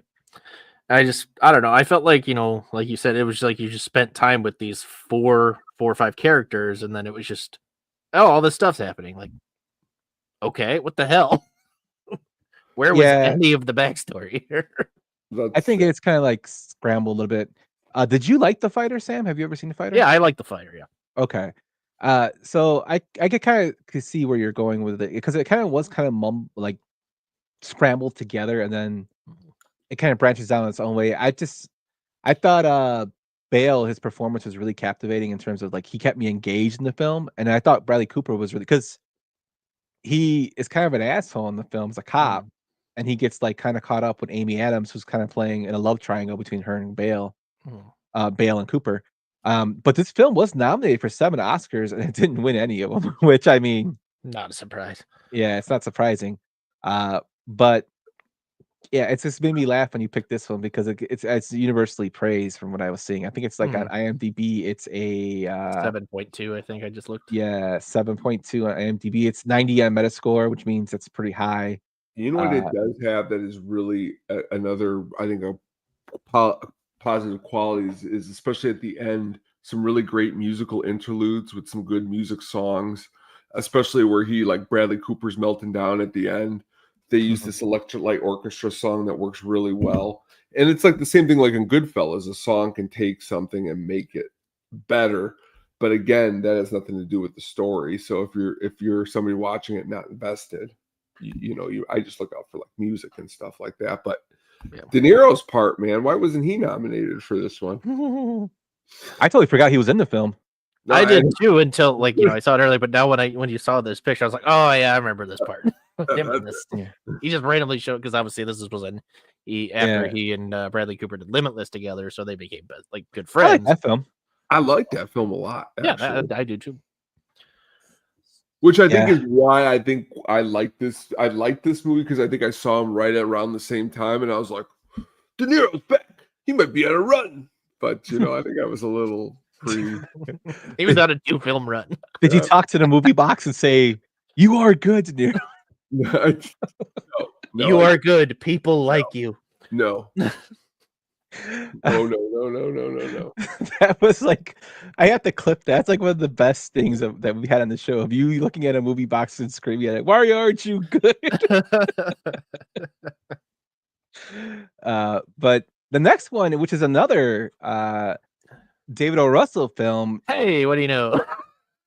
Is this one? Let me tell you, I know you don't want to listen to your father. I don't listen to mine. And I'm telling you, you got to pay attention to the signs. When life reaches out at a moment like this, it's a sin if you don't reach back. I'm telling you, it's a sin if you don't reach back, and it'll haunt you the rest of your days like a curse. Silver Linings Playbook, released in 2012. He plays the role of Pat Sr. Again, is directed by David O. Russell, starring Bradley Cooper, Jennifer Lawrence, Chris Tucker, John Ortiz, Shane Winningham, Jackie Weaver, and Julia Stiles. The film had a budget of $21 million and a box office of $236 million. This one, I can understand why you picked, Sam. Tell us why. So I will preface this by saying I love De Niro in this film. I think he does a very good job as Pat Sr. I like Bradley Cooper in this film. He captures, mental illness and everything in this film very well. The reason I don't like this film is because the premise is so stupid. It's so stupid. And Julia Stiles is not good in this film. Jennifer Lawrence, she won an Oscar. She shouldn't have. But she, just for screaming in a movie for 2 hours, is not what you get for an Oscar for. That bothers me. It still bothers me. But I just didn't like that the whole premise was him trying to get back with his wife through a fucking dance contest. What are we doing here? But his mom being played by Jackie Weaver, and then Robert. I thought they were fantastic. That whole family part of it was great. Everything else was complete crap in this film. It just felt like they didn't know how to piece it all together correctly. And that's where I can agree with you on this. I personally loved De Niro's performance in this. I loved Bradley Cooper's performance in this. I actually like Chris Tucker's performance in this because I was really happy he was actually back mainstream, which made me happy because he was going through financial trouble too. Apparently, a lot of these people we're talking about go through financial troubles. But this is one of those occasions where the movie I thought wasn't great, and it wasn't De Niro's fault. Just like Godsend, I don't think Godsend was De Niro's fault because he wasn't even in the fucking movie, really. In this one, he did a great job. I just think the premise, like you said, kind of hurts it. And that's why I wasn't as in love with this film as other people were. I actually thought Naomi Watts for The Impossible should have won the Oscar over Jennifer Lawrence, but because I didn't really like her in this role, I always see her as Katniss Everdeen. That's always what I see her as in other films I watch. She hasn't had that breakout role since that, in my opinion. I could be wrong. You can disagree. It's just the way I feel. What about you, Tone? De Niro's friend in the movie, sitting on the couch with him, Paul Herman, he's got the best line in Goodfellas when he's like, "You want to see some helicopters? I'll show you helicopters." I always love that line. But again, it's cool that him and De Niro are playing these roles like this. But honestly, I only seen the movie once, and these are probably, out of every movie that is available to watch, these aren't the ones that I enjoy to watch.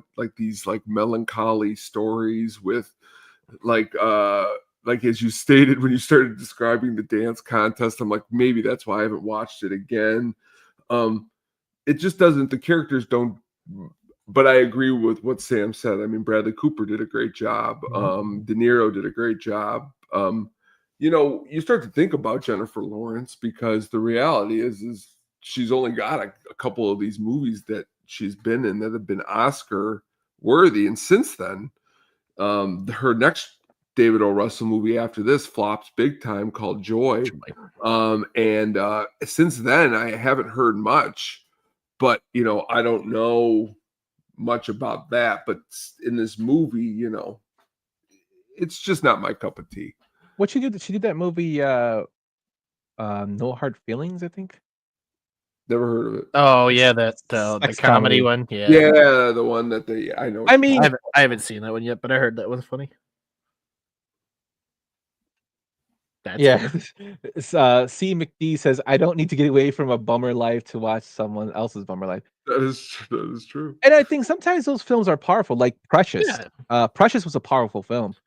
This one I think had like like C. McD says in our comments, the performances carried this. Mm-hmm. They did, and I think Cooper, De Niro, and Tucker. Also, I do like Paul Herman's performance in it as well. I thought they were very good. I just like when you think about the overall thing of him trying to get back his wife is a fucking dance play. It just doesn't make sense.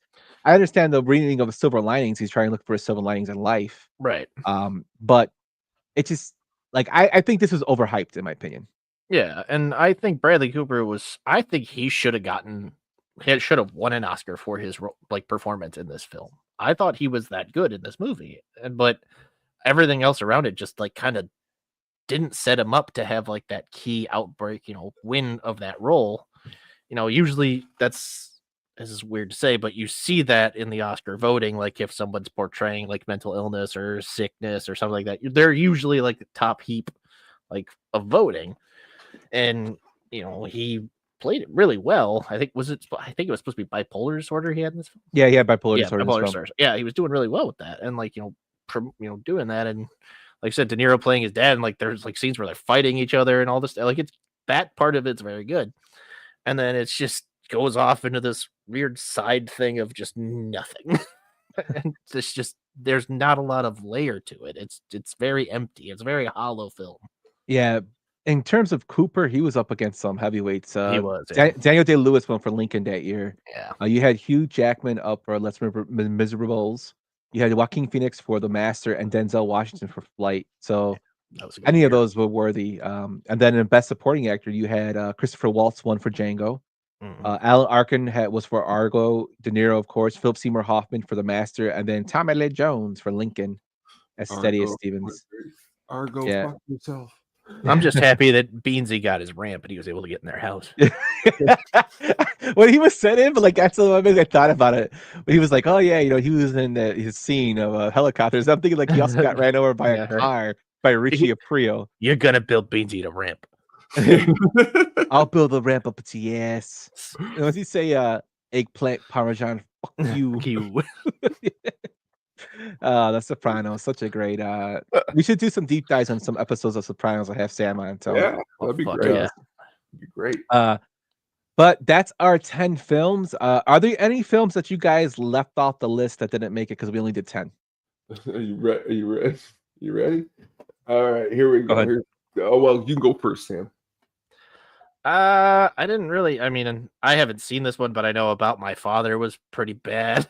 The Comedian. The Comedian is not good. Grudge Match that he did with Stallone. I think no, there was not the best. Killing Season, I think, is what he did with Travolta. That was pretty bad. Oh, bad. And I think we talked about Freelancers.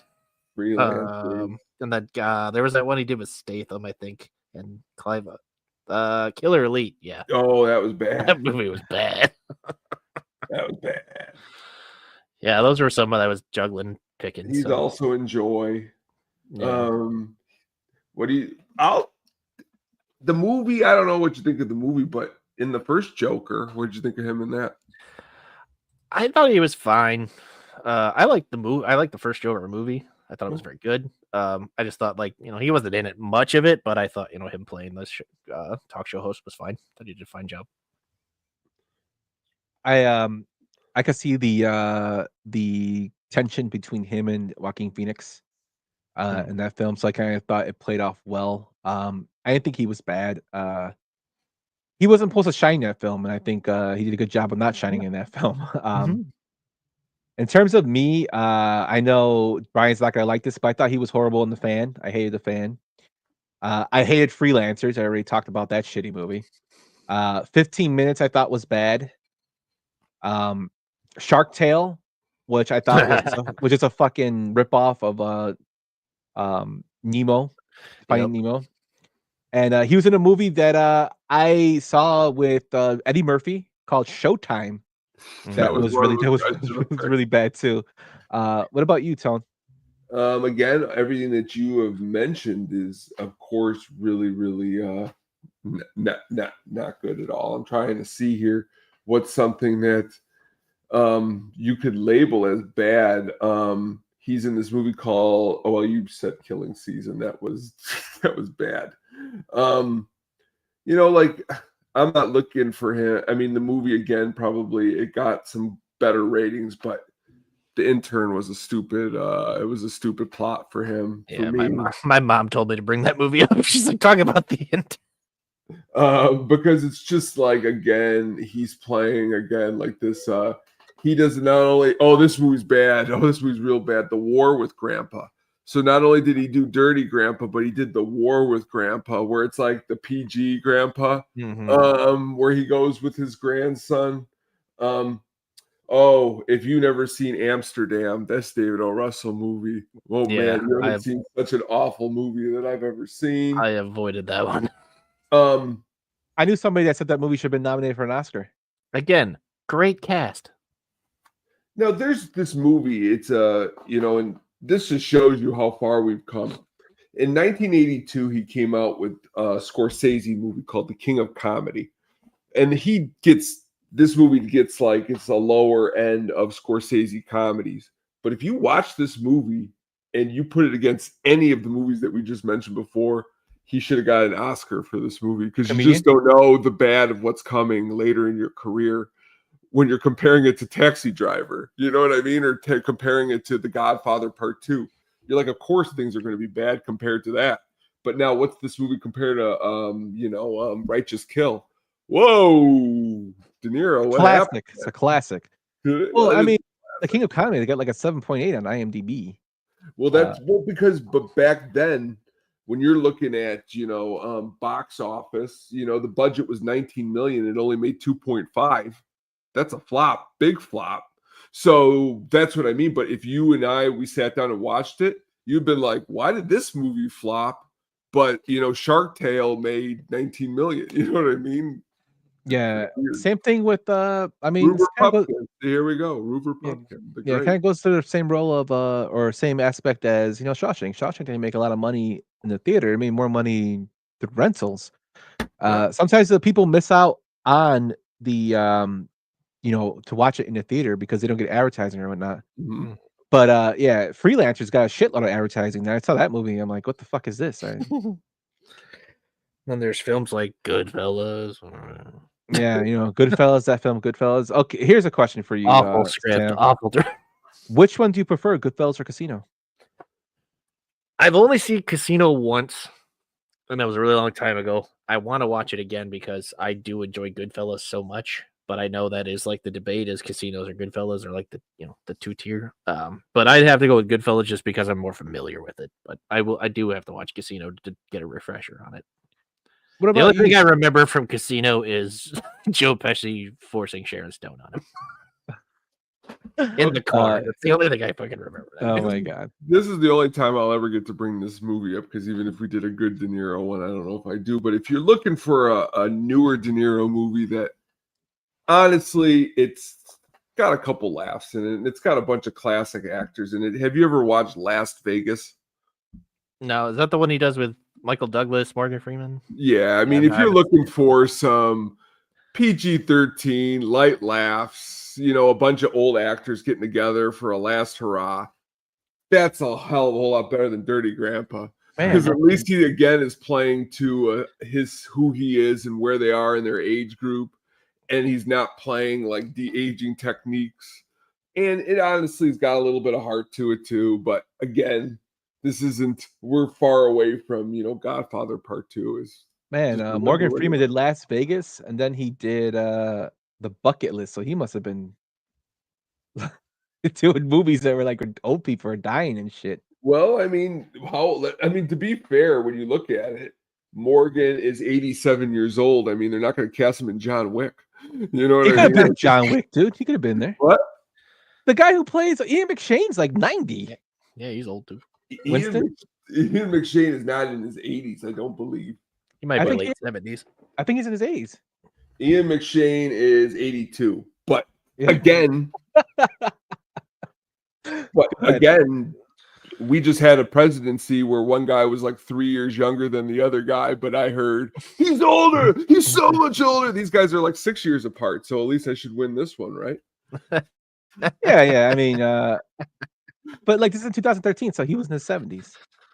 Well, again, and I'm not trying to be rude to Morgan Freeman or put him down, but in John Wick, are you really going to tell me that Morgan Freeman could have brought the same thing that Ian McShane did to the role? Because he couldn't have. No, but he could have been in Concierge. He could have been.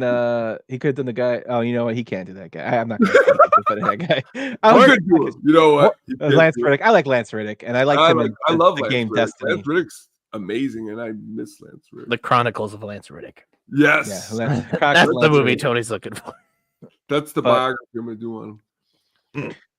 But yeah, that's our De Niro films. If we missed any of them or you disagree with us, let us know. Don't watch Freelancers, don't watch Godsend, and don't watch Rocky and Bullwinkle. Yeah, Rocky and Bullwinkle. Horrible films. Righteous Kid was bad too. Yeah. But let's get into our Sugar Baggies pick of the week, Sam. Let's see if you experience this one while he talks about it, because I don't know what it is. It's a surprise whenever we do this. But let's get into the Sugar Baggies pick of the week. The Sugar Baggies soundtrack pick of the week.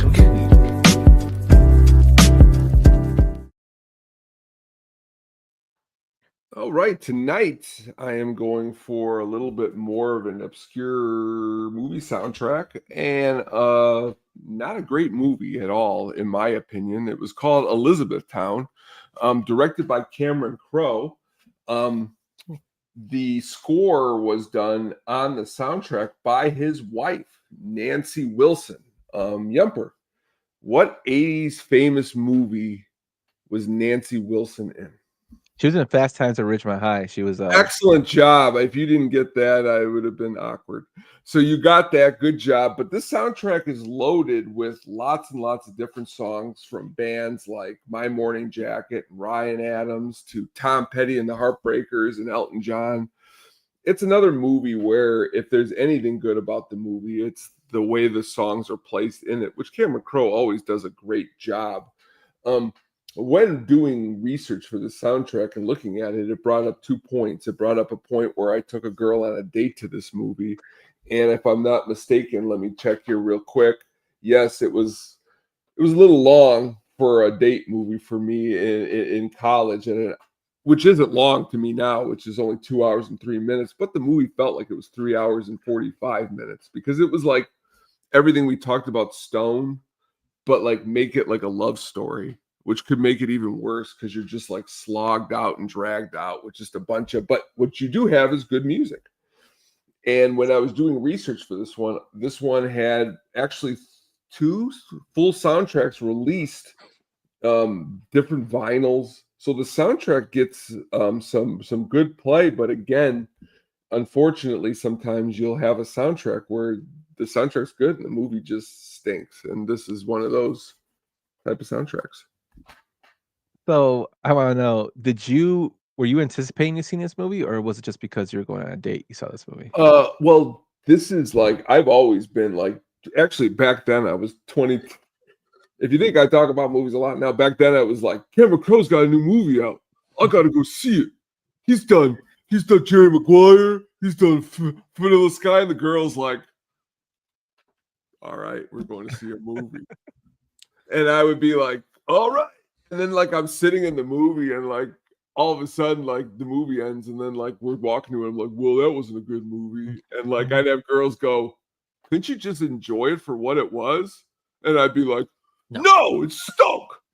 And then we didn't really go see many movies after that. And, so it was like, again, I had to learn to be like, there could have been better things to this one, and that's where, I had to evolve. Did you yell at the movie box? Yelled at the poster outside the film.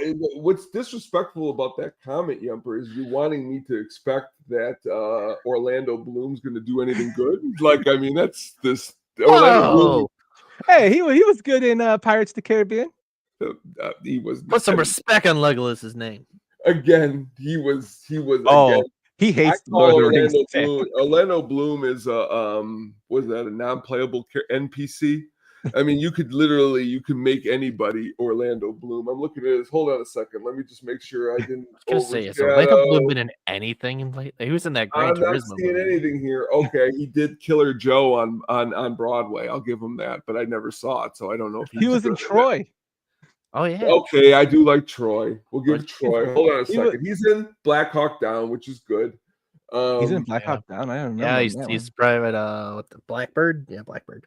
He breaks his neck like 10 minutes into the movie. Oh, okay. He's barely in it. That's all I got. Three Musketeers. Ha! The remake. Got that one. He's in Ned Kelly. Forgot about that one. Ned Kelly. I to be honest with you, like besides Lord of the Rings and Pirates, I do not remember him in any movies. Yeah, really, he kind of didn't do anything. Since you bring it up, I'm going to bring up a movie that he was in that I saw during the same time period in college at Ball State as I did Elizabethtown, and this movie was 1,000 times worth than Elizabethtown. He was in it, hour 44 minutes with Ridley Scott. Do you know the movie? Kingdom of Heaven. Yes. Oh yeah. Boy, that was awful. Because you know why it was awful? There was a performance in it worse for Edward Norton than Stone. He plays a role where he wears a mask the whole time and you never see his face, but he is listed as a credited actor in this movie, which to me is just always kind of just blew my mind. So do some research on that. And he plays King Baldwin the Fourth of Jerusalem, who wears this silver mask the whole time and you never see his face. Weirdest crap I've ever seen. But really? Yeah, good thing you've never seen this, Jump. I would just be so weird. I'd be so weird to see that. What you would think of this one, but I wouldn't watch Elizabethtown. I'm gonna be honest. I'm not a big romantic comedy guy. I don't hate them. I just don't seek them out. I will watch them with my wife if she wants to watch them, but I don't like. It's not something I'm gonna pop on. Like, oh yeah, let's watch this. Like the biggest romantic comedy that I like a lot, and it's because I had a big crush on Salma Hayek when I was growing up, is Fools Rush In. That's like the romantic comedy I like, with Matthew Perry. And then I watched the next Matthew Perry romantic comedy, which was Three to Tango, and that was okay. And I'm like, okay, I don't want to watch any more of them. But Sam, like, have you heard this movie? Have you heard this soundtrack? So I've heard of this movie, but when it first popped up, I went, "Wait, is this the tennis movie?" And I go, "Wait, that's Wimbledon." It's a very different movie. Wimbledon. I was like, "No, that's not." I've never seen this movie, but I know what it is. Yeah, I didn't know Cameron Crowe did it though. The soundtrack looks sweet though, man. Like, Yeah, it sounds good. And Cameron Crowe's wife, she was in Heart, right? She was in Heart. Oh yeah. Oh really? Coming to town. Yeah. But yeah, they have like Ryan Adams in there, Wheat's in there, My Morning Jacket, Tom Petty. That's pretty cool. I mean, I would listen to the soundtrack. I probably wouldn't watch the movie. It's just because honestly, it reminds me a lot of like what we were describing about American Hustle. You're spending time with these characters and you really don't get to know them well enough, but you're supposed to be invested in a guy who lost his father, but you didn't really know their relationship. It just becomes, and as stated by CMCD, I after having a long week, I don't want to feel this guy's pain, and he didn't even explain it good to me enough while I'm watching it. So you know what, I think I'll pass. But the music, though, again, is what keeps us going, and the music in this one is pretty good. Yeah, I would say the music looks good. I probably will never watch this movie. I'm not gonna lie to you, unless my wife tells me to watch it. Then She won't be telling you, and if she did, you could go feel her forehead and make sure she doesn't have a fever. Yeah. Maybe Caitlin would like this film, Sam. She might. She might. Queen ass. Honestly, I have not seen this movie since 2004 or 5. So, like you said about American Hustle, maybe I'll rewatch it and I'll see something that I didn't. I just remember the music was good in the movie, which happens sometimes. Can you think of a movie soundtrack, Yump, that you enjoy the soundtrack, but the movie was Not good. Righteous Kill. No, not really. Not off the top of my head. Well, 'Cause to leave you on this thought with soundtracks, I finally thought of what I was singing before we came on to the show here. A great soundtrack song that I know that you love. A sequel, a Western sequel, that Mr. John Bon Jovi does the lead song, and the lyrics go, "Shot down in a blaze of glory." That's what this week has felt like. So it's been a great show with you. I was not shot down in this episode, and we made it through talking about Stone, which I never thought that I would make it through talking about Stone. You never thought you'd ever have to talk about Stone. I got one for you. Josie and the Pussycats. That movie fucking sucked, but the music was good.